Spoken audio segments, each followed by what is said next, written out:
The U.S. Arab Radio Network is proud to offer the Ray Hanania Show with veteran journalist Ray Hanania, the U.S. correspondent for the Arab News newspaper. U.S. Arab Radio broadcasts content Monday through Friday at 8 a.m. on WNZK AM 690 in Detroit, WDMV 700 in Washington, D.C., and simulcast through stations around the country.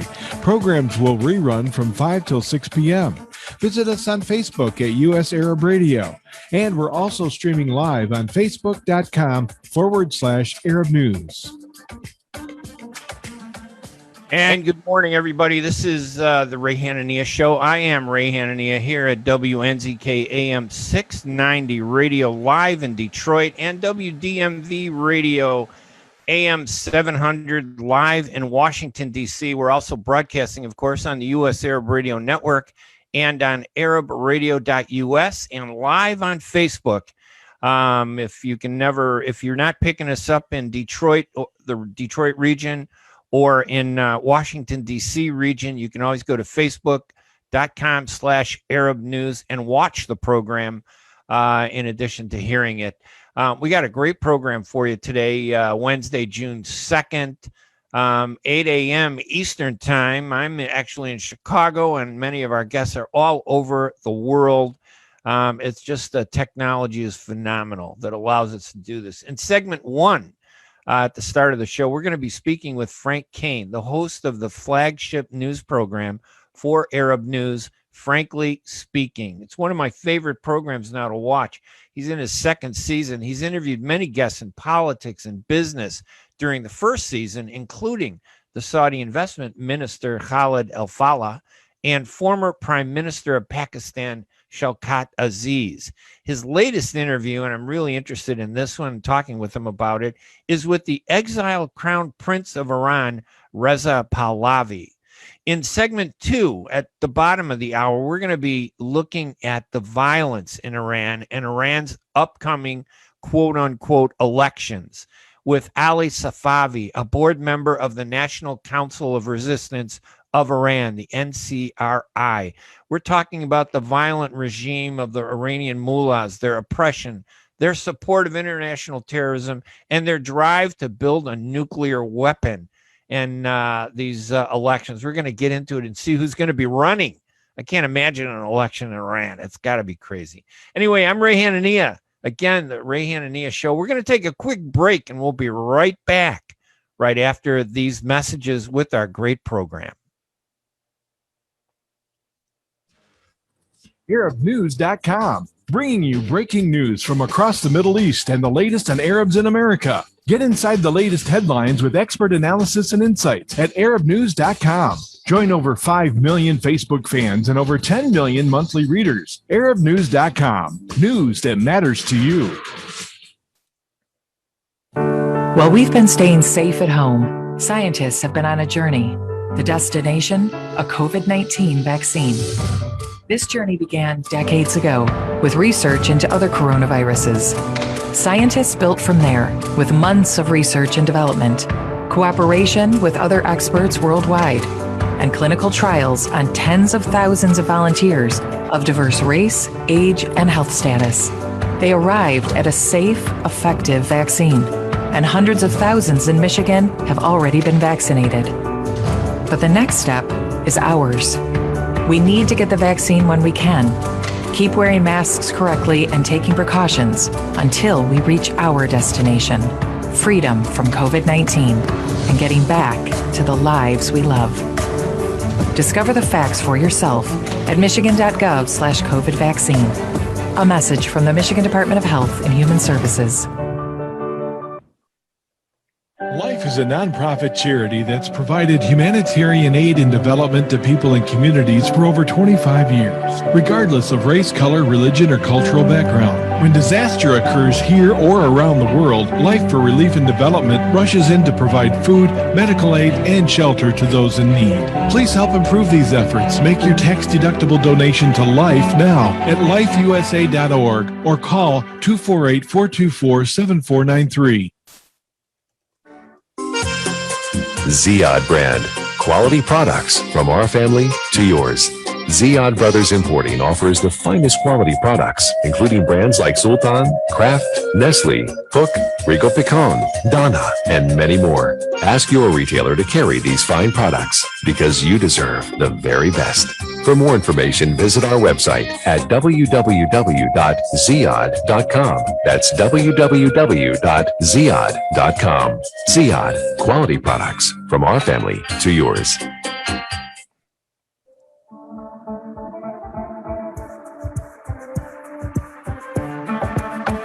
The U.S. Arab Radio Network is proud to offer the Ray Hanania Show with veteran journalist Ray Hanania, the U.S. correspondent for the Arab News newspaper. U.S. Arab Radio broadcasts content Monday through Friday at 8 a.m. on WNZK AM 690 in Detroit, WDMV 700 in Washington, D.C., and simulcast through stations around the country.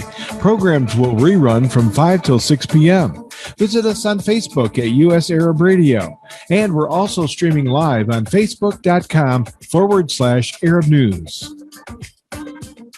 And welcome back to the Ray Hanania Show here Wednesday on June 2nd. Our guest in the studio is Arab News journalist Frank Kane, the host of the flagship news program for Arab News newspaper, Frankly Speaking. This is the second season of Frankly Speaking, broadcast every Sunday evening Saudi time. All the shows are aired on YouTube. They're podcast and on podcast and on Twitter. You could check out those shows at arabnews.com/frankly speaking, or look up the Twitter handle at Frankly Speaking, or search it on YouTube. They're phenomenal. Frank, welcome to the program this morning.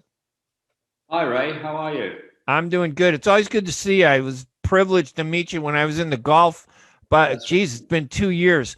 BC, I think it's before coronavirus, BC. Yeah, indeed. We met at the Manama Peace Conference that Jared Kushner held in Bahrain. I had to fight my way to get a question into that guy. He didn't want to take a question from me, but he finally relented. I'm pleased to say. Yeah, that was fun. Now, listen, your program is phenomenal. I was just telling everybody about some of your guests that you've had in the first season. The former Prime Minister of Pakistan, Shaukat Aziz. You had the Saudi Investment Minister, Khaled AlFalih. And this latest, first interview for the second season is the exiled Crown Prince of Iran, Reza Pahlavi. I assume he's the son of the former Shah, Reza Pahlavi, correct? Yeah, that's right. Yeah, he firstborn son, so he was heir apparent before 1979. You know, when the whole thing came crumbling down. He's lived mostly in the States ever since then. But I guess he can still claim to be the heir apparent, although what became very obvious from the interview, Ray, was that he doesn't see any role for himself as a future monarch. He doesn't want the Shahdom reinstated. That came across loud and clear. Well, that's interesting. I mean, you don't usually hear that from leaders. You know, look, I mean, he is being altruistic, I guess. He said that his mission is to set the circumstances for a free Iran, for a free, secular, democratic Iran where the people decide. Of course, this would necessitate, obviously, the end of the Ayatollah regime. Which is quite a major stumbling block to that objective, I would think. But it's a worthy aim, you know. And the beginning of elections, free elections for the first time, probably in Iran. And it's I think it's pretty cool that he's talking about that, and it's a phenomenal position he's taking. Before we go into the program, I want to talk about you a little bit too, because you've been doing journalism a long time. Give us a little thumbnail of your journalism career, because you're the guy I looked up to that I needed guidance from when I was over there. So give us a little thumbnail of your journalism career. Well, thanks, Ray. That's very nice of you. I've probably been in journalism around about the same time that you have, actually. But it's nice to get the compliment. Thanks. Well, yes, I've been a lifetime journalist, mainly in London, where I'm from. I was a journalist on what used to be known as Fleet Street, the street of shame, as its detractors call it, for 25 years or so.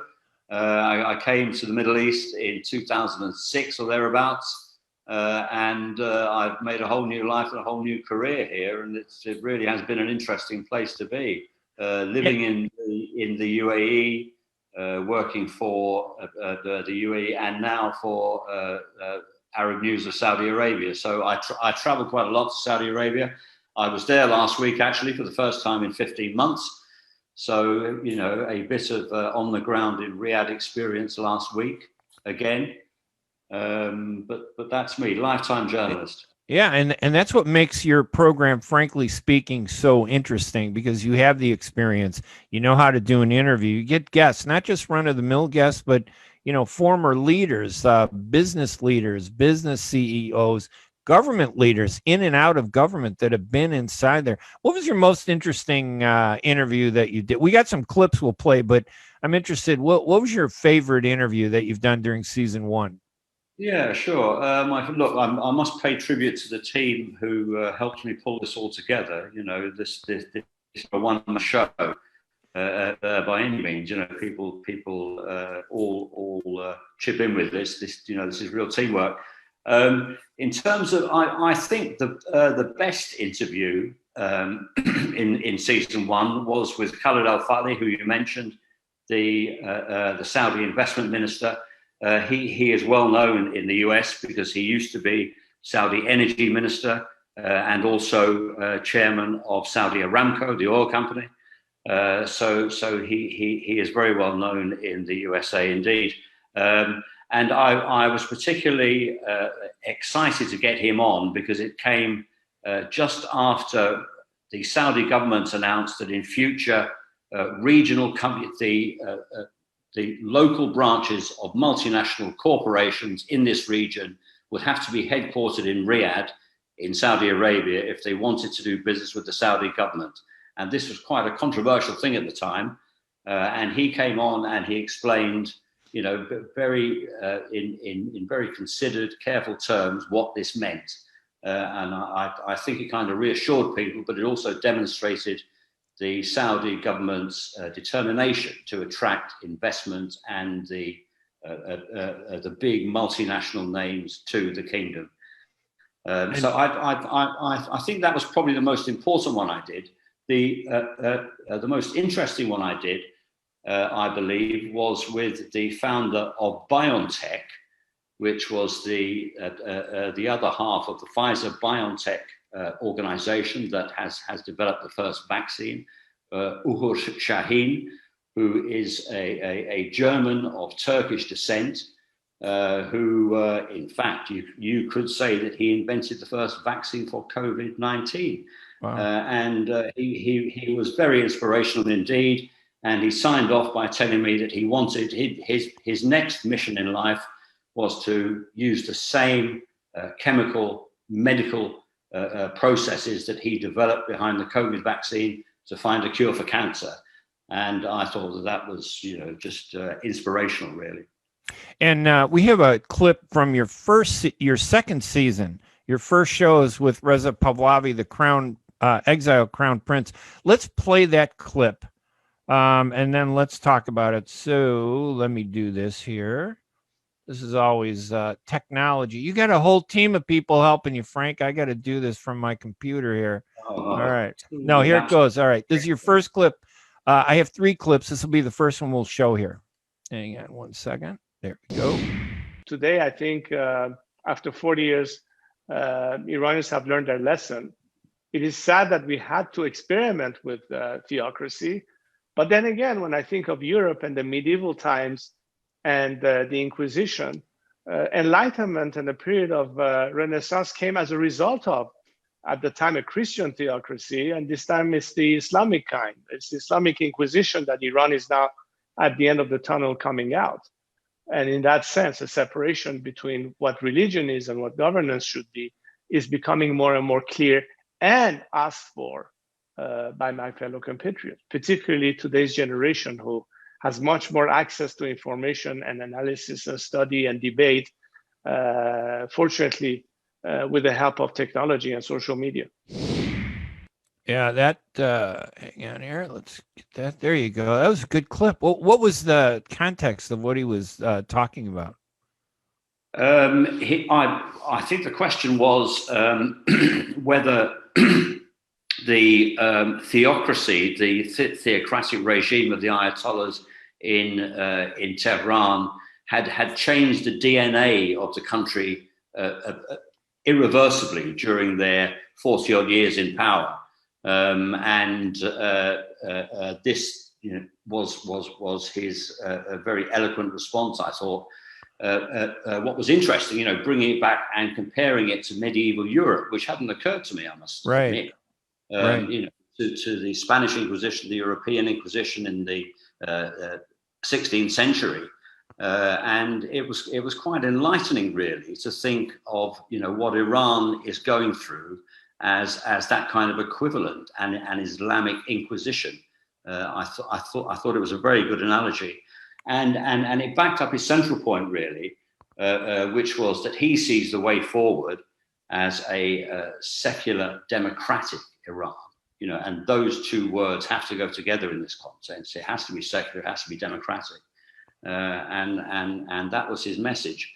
I must say, Ray, by way of background, when this interview with Reza Pahlavi was first suggested and the idea first came up, I kind of thought, well, is he really that relevant? He hasn't been in the country for 40 years. Right. Will he have anything interesting or relevant to say? I was completely blown away by what he said. It was all spot on and extremely pertinent to the current situation in the country. So he's up to date on everything. I mean, he's still. It's true. I haven't seen his name in a while, but that doesn't mean he's not active. He's not concerned, and he's not supportive of getting change in Iran. Absolutely. And the other point that made him extremely relevant is that, of course, he is well plugged in to perhaps the most important other constituency in this, which is the USA. Yeah. In the current talks on the JCPOA, it's essentially the US versus Iran. So the Crown Prince in exile knows what the Americans are thinking. He was in Washington when I spoke to him. He seems to be extremely well plugged in there. All right, Frank, we're going to take a quick break. We got one break we got to take here. And then when we come back, we're going to talk some more with my guest, Arab News journalist Frank Kane, the host of the flagship news program for Arab News, Frankly Speaking. This is the second season of Frankly Speaking, broadcast every Sunday evening, Saudi time. All the shows are aired on YouTube, they're podcast, and they're also available on Twitter. Some of the links, because I suggest you check these out. First season, number of shows at arabnews.com/frankly speaking.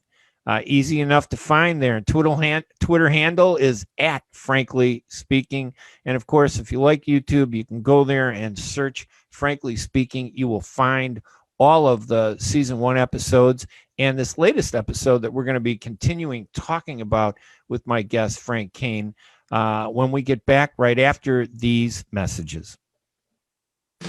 ArabNews.com, bringing you breaking news from across the Middle East and the latest on Arabs in America. Get inside the latest headlines with expert analysis and insights at ArabNews.com. Join over 5 million Facebook fans and over 10 million monthly readers. ArabNews.com, news that matters to you. Are your hands feeling numb? Do you feel pain opening up a jar, turning a key? Are you noticing that your elbow and your shoulder are becoming stiff? Or were you recently injured in your arm? Hello, I'm Dr. Al-Majid Katranji, and at the Katranji Hand Center, which just recently opened down the street from the Somerset Mall, we can provide you with the latest in hand, wrist, elbow, and shoulder care. Visit us at www.katranjihandcenter.com to learn the latest techniques that we have to offer you, and I look forward to taking care of you. Visit us in Troy at 1565 West Big Beaver Road, Building F, or call Katranji Hand Center for an appointment at 248-869-4263. That's 248-869-4263.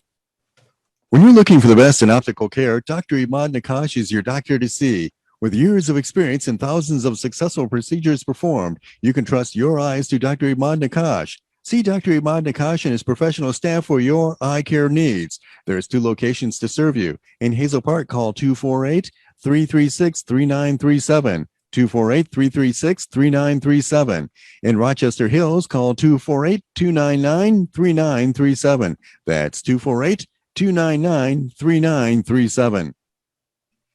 Get ready for an amazing experience at Ishtar Restaurant on 15 Mile Road in Sterling Heights. Enjoy excellent hospitality from owners Ali Al-Baghdadi and Fatty Bonham, serving the best in Mediterranean food. Try Chef Ali Al-Baghdadi's famous shawarma, the best Iraqi grills and food, and the best Arabic and international dishes. Dine in our authentic atmosphere or take out. Call 586-698-2585 or check us out on Facebook. Ishtar Restaurant practices all CDC guidelines and is open every day 11 a.m. to 10 p.m. Have an amazing experience today at Ishtar Restaurant, 3625 15 Mile Road, Sterling Heights.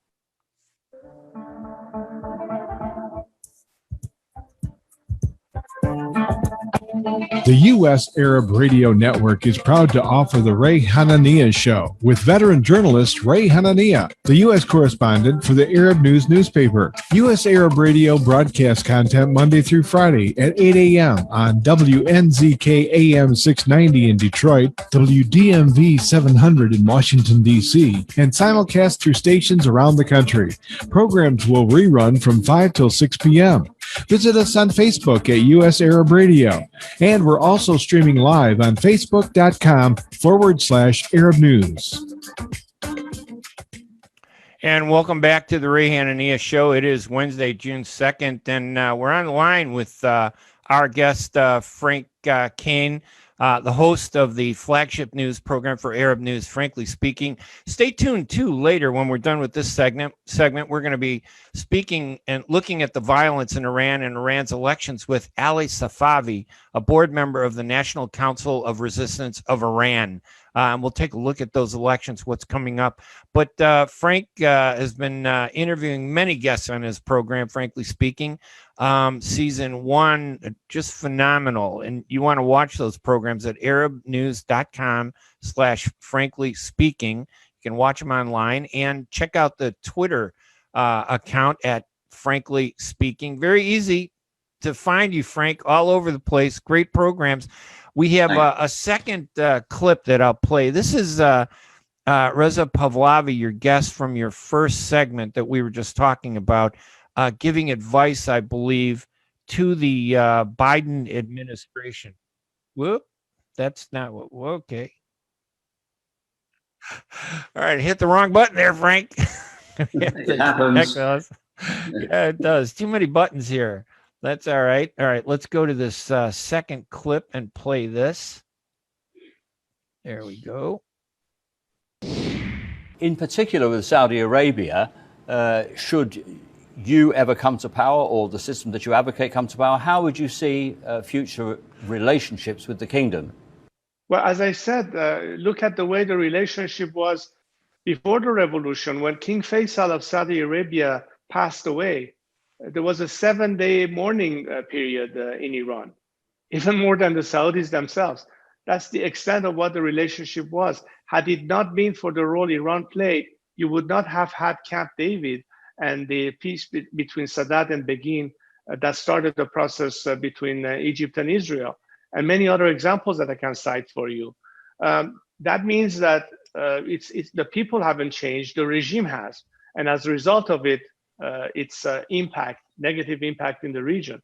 We can certainly anticipate a future where mutual respect, cordial relationship is conducive to better trade, better commerce, more opportunities, improving people's lives, standard of living, healthcare, regional stability, security coordination, and many things that will enable us to, instead of being in a position of constant fear and conflict from each other, an element of trust will lead to cooperation in many areas. And of course, that wasn't the clip I wanted, but still an important clip. Iran today is a problem, not just in the world, but in the Middle East and the Gulf. And I think he was talking about, correct, how it would transition under a democratic, secular democratic government that he and others hope to bring to Iran. Yes, that's right, Ray. And, you know, he made the very good point that it wasn't always like this. You know, Iran wasn't always the outcast, the pariah of the region. And in particular, the tension with Saudi Arabia, you know, the extreme antagonistic tension wasn't always there. Of course, there has been a rivalry. They are the two biggest powers in the region. There is a rivalry, but you know that can be a peaceful rivalry, a peaceful competition rather than conflict and confrontation. And that's the point that he was making. That in the days of his father, the Iranian people mourned the death of King Faisal of Saudi Arabia as much as the Saudis did. So I think that's a very valid point. And you know that the tension and the antagonism and the antagonism exists between regimes rather than people. And I think that's a point worth remembering. And how Iran played a role in supporting peace in the region, bringing peace absolutely. And being a partner to peace rather than an activist for support of terrorism the way Iran's mullahs today are. In contrast to the role it plays today, which he also said in the interview was as an exporter of terror. And you know, Saudi Arabia has a direct and genuine interest here in stopping attacks on the kingdom from Yemen, from Syria, from Iraq. And those, it has been pretty conclusively proven, have come from Iran or have been supplied by Iran. So you know, those kind of things have to stop. And indeed, it's in the interest of the region for those things to stop as well. All right, let's play go ahead. You know, there are lots of other issues that can be tackled in this part of the world. And Reza Pahlavi went on to stress about climate change and water supply. You know, these are crucial issues for the future in the Gulf region, and they can only be approached cooperatively. Well, let's play the third clip. This is the Reza Pahlavi's, the Crown Prince's advice to the Biden administration. Let's see if we get that right. There we go. And clip 3. There is a direct correlation between the regime backing down and the amount of pressure exerted on it. We have seen, in fact, that for the most part, increased pressure on the regime has forced it to either curtail its ability to do whatever it wanted to do. Any relaxation, to the contrary, emboldens it and enables it to further its constant state of creating instability in the region. And it sounds like he's talking about the message that we hear from Ali Safavi later, who we'll be talking with in our next segment, and the National Council of Resistance of Iran and other activists that want change in Iran, that you can't be soft with these guys. You can't take the Iranian mullahs for granted. You got to be tough. Was that what he was saying? Yeah, I believe so. And I think he was urging the Biden administration you know, to take a harder line. There was this perception when the Trump presidency ended that the new presidency would be much softer on Iran. I don't think that's necessarily been the case myself, but obviously he's keeping up the pressure, you know, to get them to strike as tough a deal as they can. And you know, we are in the middle of that process now with the talks in Vienna. Some people say that there's deadlock. I was just reading today from the one of the official Iranian news organizations, saying that there's no deadlock, there is still progress possible ahead. There are various things that have to be got out of the way. But of course, it's in Reza Pahlavi's interest and in all our interest, I think, to make sure that this deal, if it does come about, is a real deal and has real long-term effects for both sides. And do you have this is season 2. That was your first episode in season 2. Do you have?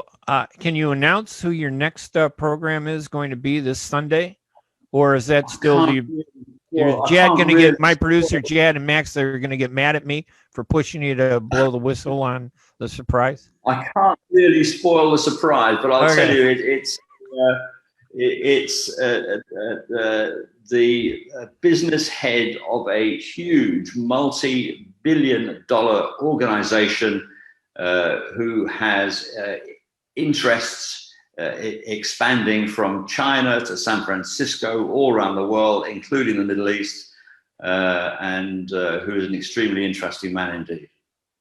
All right, we're going to be looking forward to all of that. And listen, just a personal question: do you like politics or business better? What do you have a preference at all? Or you're a good reporter when you ask questions, regardless of the topic. But I just wonder your own personal preference. Well, thanks. I'm a business financial journalist by background. My first job was at the Financial Times in London, which is not a bad place to start. So business was always my interest, but I've become increasingly interested in the kind of nexus between business and policy making, where business and policy overlap. That's where the great stories are, I think. And we're seeing those in geopolitical terms today, especially in the Middle East.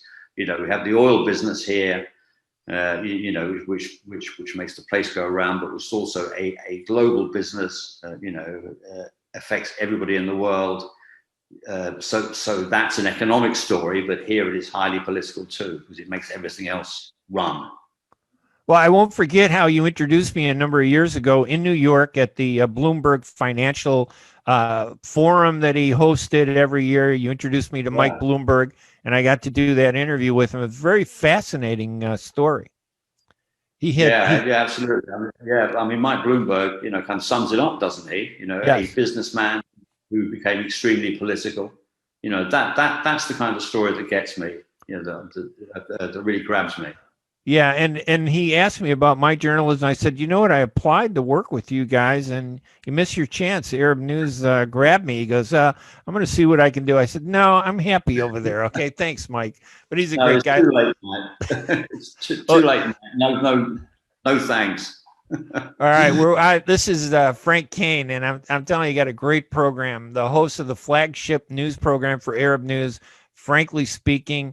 Interviewed many guests. We've talked about a few of them in season 1.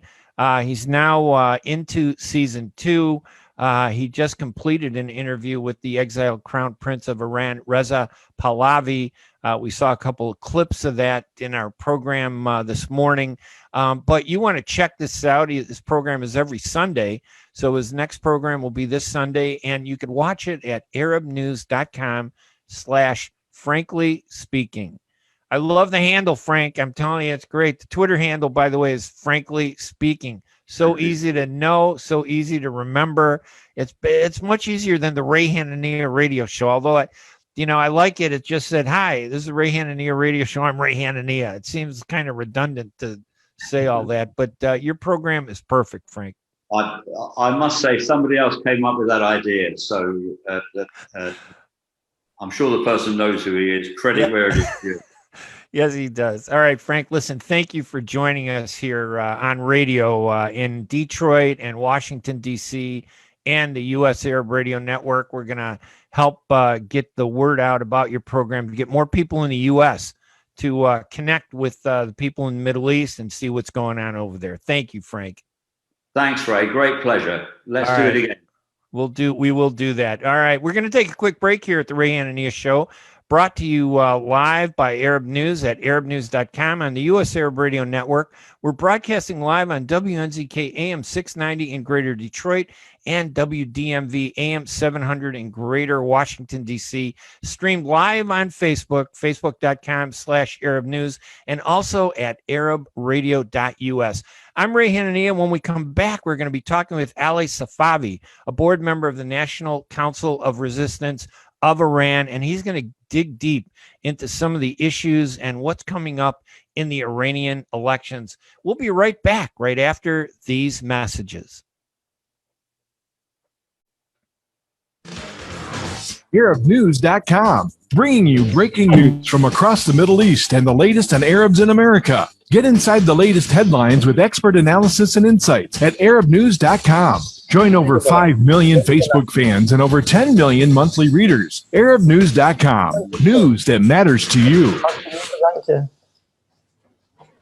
At Top Rehab Physical Therapy Clinic in Dearborn, we provide effective physical therapy sessions in order to limit pain and discomfort. Top Rehab provides physical therapy care for any diagnosis prescribed by a physician, and we regularly see and treat conditions such as stroke, TMJ, fibromyalgia, sciatica, joint pain, and more. We use a variety of pain management methods, including modalities, soft tissue mobilization, and therapeutic exercise. If you're in need of physical rehabilitation or physical therapy, get the highest quality health care at Top Rehab. Most insurance is accepted, and we're open Monday, Wednesday, and Friday 8 to 6, Tuesday and Thursday 8 to 5, and Saturday 10 till 2. Call for an appointment today at 313-846-0555. That's 313-846-0555. Choose Top Rehab Physical Therapy Clinic on Michigan Avenue in Dearborn. Life's too short to be in pain. Are you going to start a restaurant or grocery store soon? Do you need floor plans and designs? Call Naji Abood at 734-744-9796. Do you want to buy kitchen and restaurant equipment at discount prices? Call Naji Abood now, 734-744-9796. New Concept Products and Design, the trademark of kitchen equipment. 5% discount on all purchases of $75,000 or more. New Concept Products and Design, new location, 31185 Schoolcraft in Livonia. Learn more at www.newconceptproducts.com. Call Naji Abood, 734-744-9796. Enjoy the first Syrian-style cuisine in Michigan. At Damas Cuisine and Catering, you'll find a wide selection of Syrian foods and sweets in our menu, like frikeh, hoisin, grape leaves with steak, mashawi platter, hot mahashi, char-grilled kebab, shawarma, and much more. Get super fast delivery from Damas Cuisine and Catering right to your door. Order online at damascuisine.com/menu and track your order live. Damas Cuisine and Catering, 28841 Orchard Lake Road in Farmington Hills. Call 248-987-4985.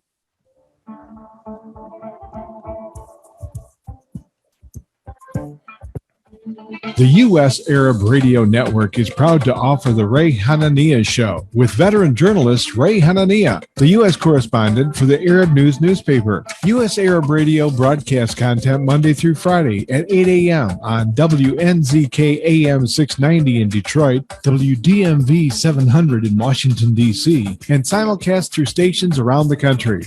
Programs will rerun from 5 till 6 p.m.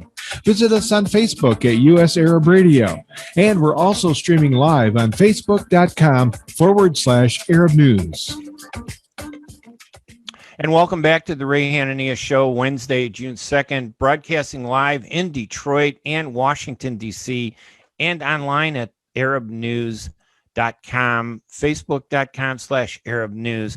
Candidates in Iran's presidential election have always been strictly vetted, and those deemed insufficiently loyal to the Islamic Revolution are always disqualified. The candidates in the election, this election is scheduled for June 18th. They either have to espouse deeply conservative positions aligned with those of the supreme leader, Ayatollah Khamenei, or little known with no voter base and no chance to win.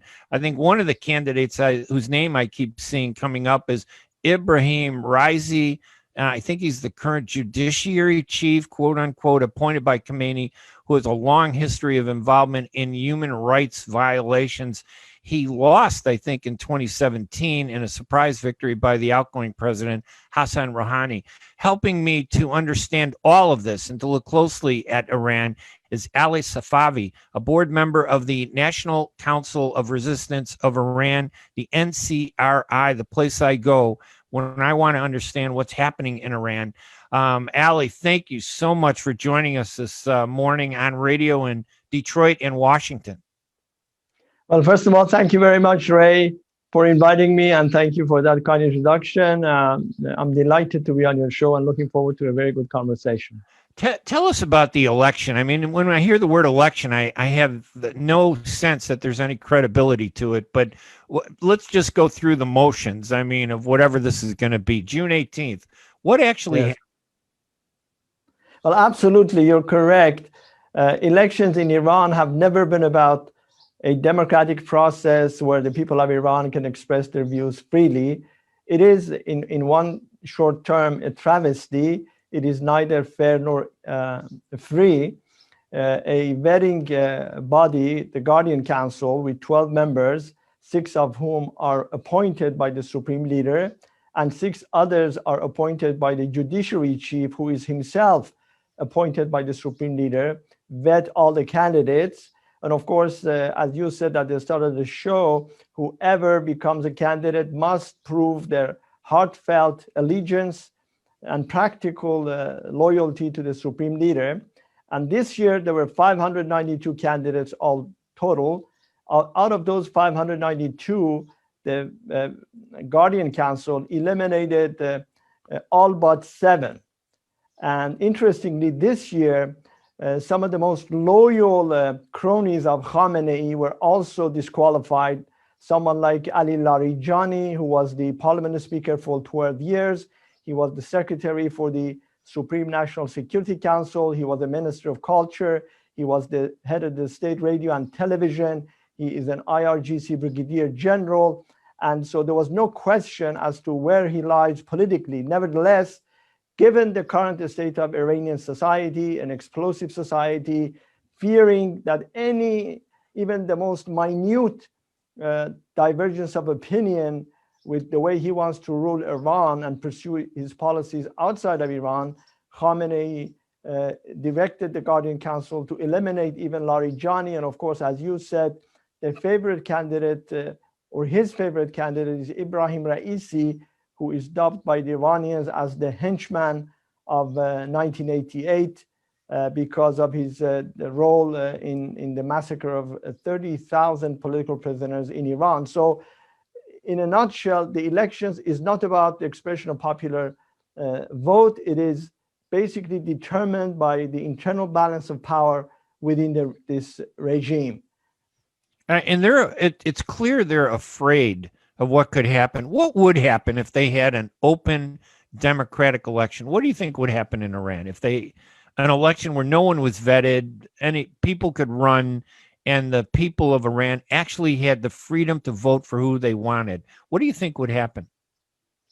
I only need to refer you to a comment made during the so-called debate during the 2017 presidential election to which you referred. During that debate, one of the candidates, who is now the current parliamentary speaker, Brigadier General Mohammad Bagher Ghalibaf, in criticizing Rouhani, he said, Rouhani, you represent the government of the 4%, meaning that 96% of Iranians are opposed to this regime. And so if there were truly a free and fair election where anybody could run, and of course, under international monitoring, UN auspices, there's absolutely no question that the mullahs will be booted out of office quickly. And that is precisely why you see, ever since this regime took power, elections in Iran have been a sham.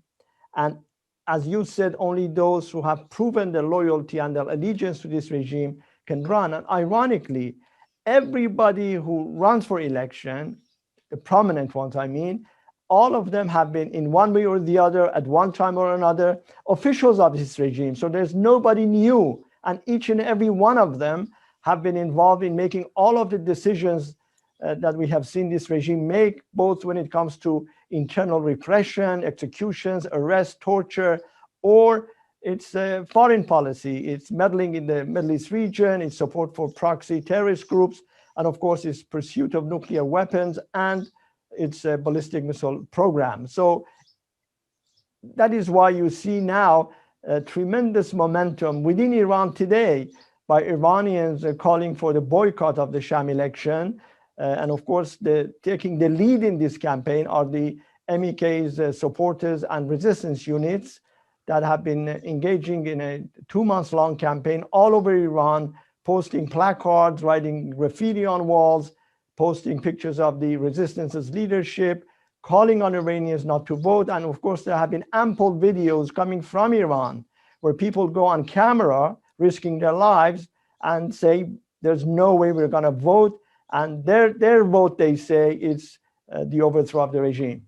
And that's the tragedy, I think, of Iran, that I run into many Iranians who have lived in Iran, who travel. And when I run into them, they all say the same thing. They're afraid, they're concerned that, somehow the real views will, lead them to being punished, that there's a real fear of violence from their own government if they were to say anything that didn't jive with the Iranian Mullah leadership, which you point out is really basically 4% of the country that decides everything.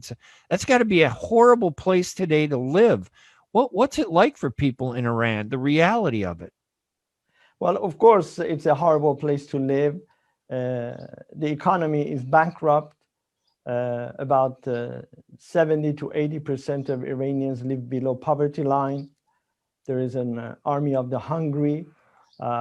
People cannot afford renting even homes now. One thing that has become prevalent is people rent just the roof and go sleep on the roof.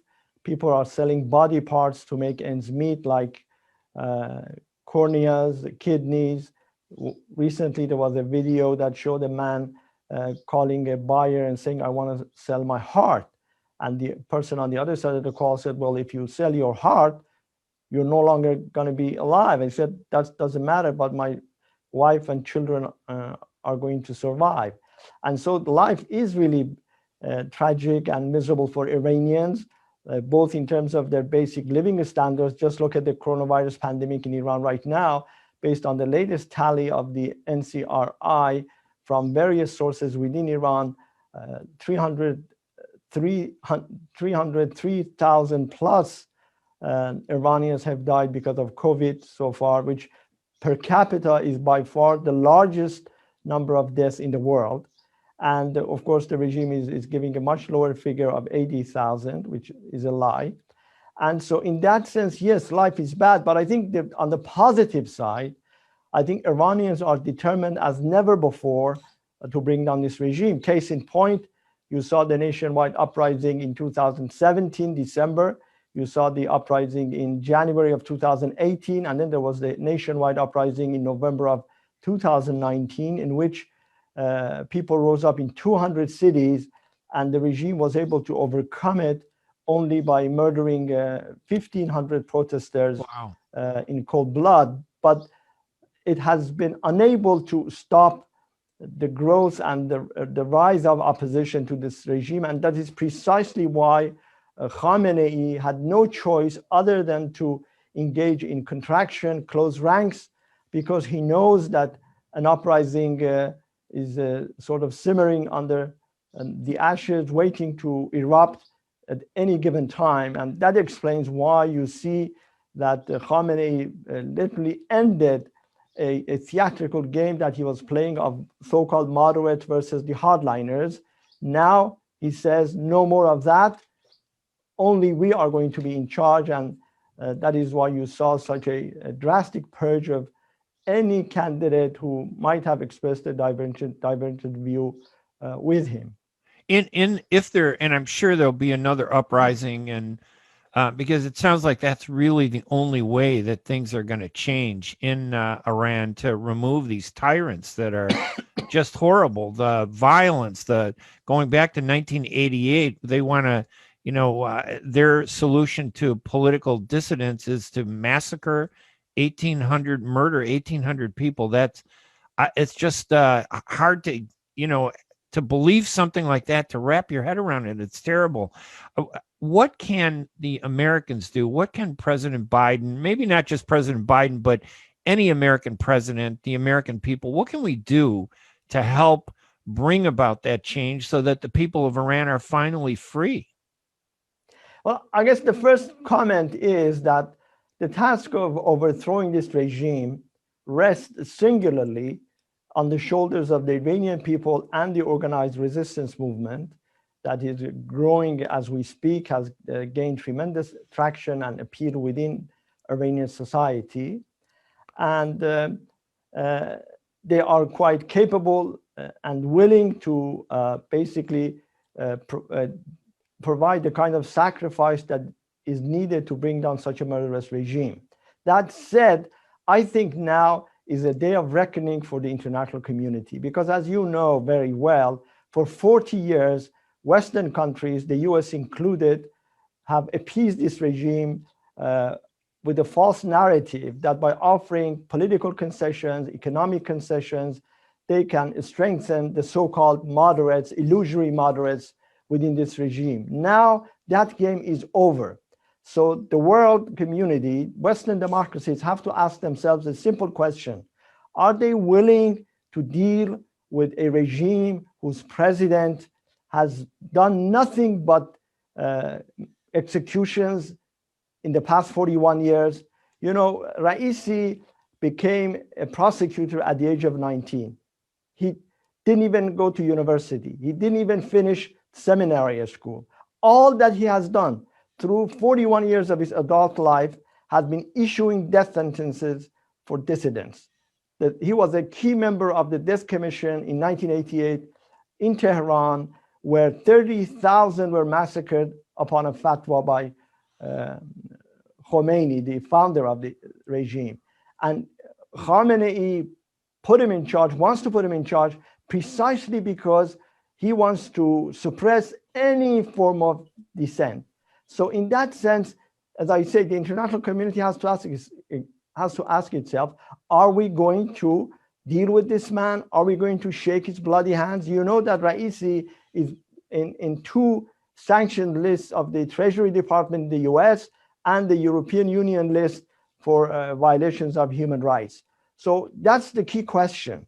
And I think the Americans and the Europeans have to look themselves in the mirror and basically think about what they're going to do, because Iranians reject this regime. And they don't want this regime. And of course, he is not about to give any concessions whatsoever to his international foreign interlocutors. So I think that what the international community should do, one, reject and condemn this election as being illegitimate, neither fair nor free. Two, stand with the desire of the Iranian people to overthrow this regime. Three, continue to maintain the sanctions on this regime.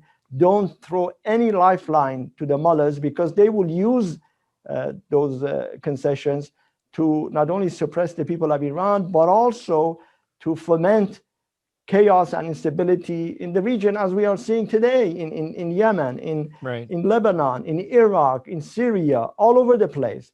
They are enriching uranium now up to 63%. They are advancing the ballistic missile program. So why give them the money and the resources to do that? Yeah, I think fourth, the world must come to recognize that Iran has a democratic, viable alternative that wants to basically is committed to free elections, to gender equality, to religious equality, wants to live at peace with its neighbors, and is committed to a non-nuclear Iran. That is, of course, the National Council of Resistance led by Mrs. Maryam Rajavi. I think if you ask me what's the best course of action to do, I think these four simple steps would do the job. And I think there's a compelling reason to follow your suggestions.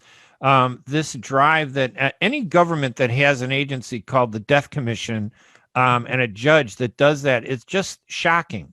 And it's so shocking that I think that it gets to a point where people become numbed by it, but they need to be woken up and reminded that this is a country that wants to that has a death commission, and they want nuclear weapons. Now, why do they want nuclear weapons? Not because they want nuclear energy. They want nuclear weapons because they want to do to others what they're doing to their own people, right? Tell us about the nuclear program that they're pursuing.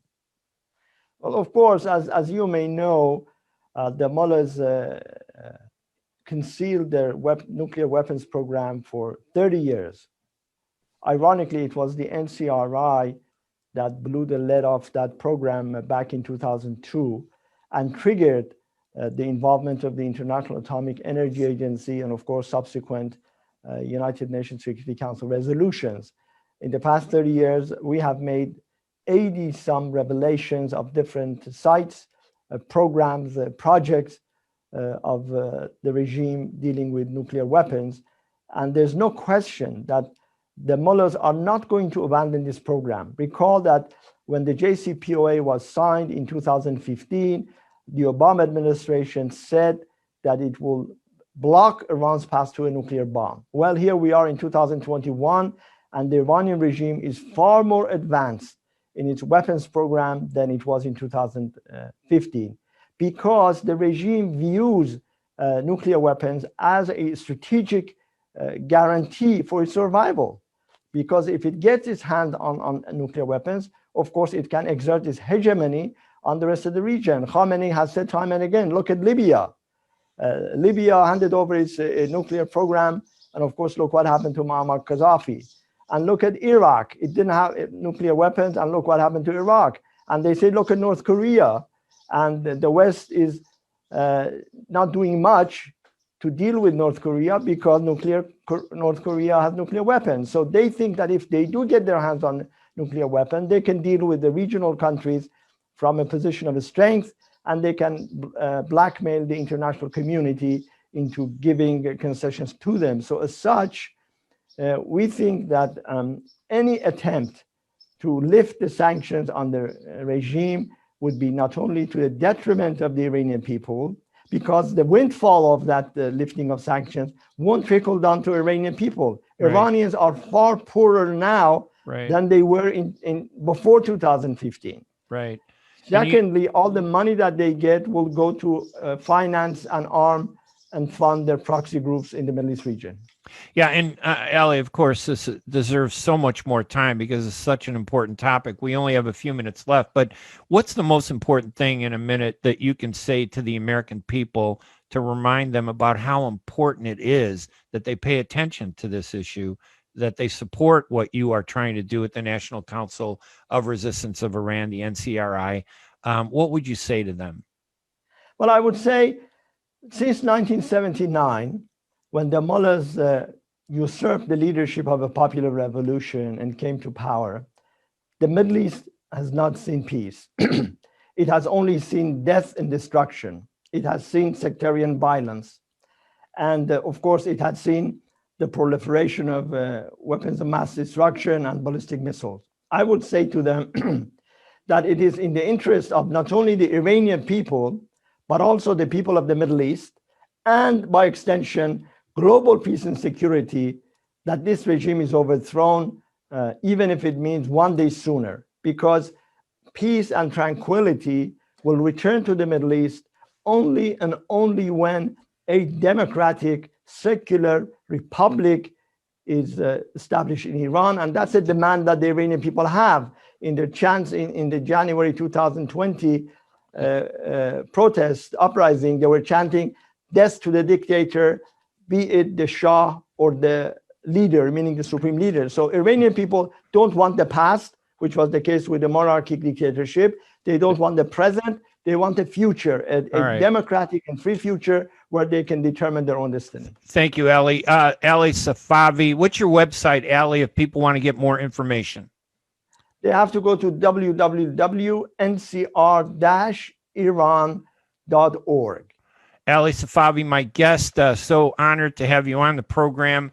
I want to thank everybody, including our earlier guest, Frank Kane at Frankly Speaking. Go to arabnews.com/Frankly Speaking to watch his new season.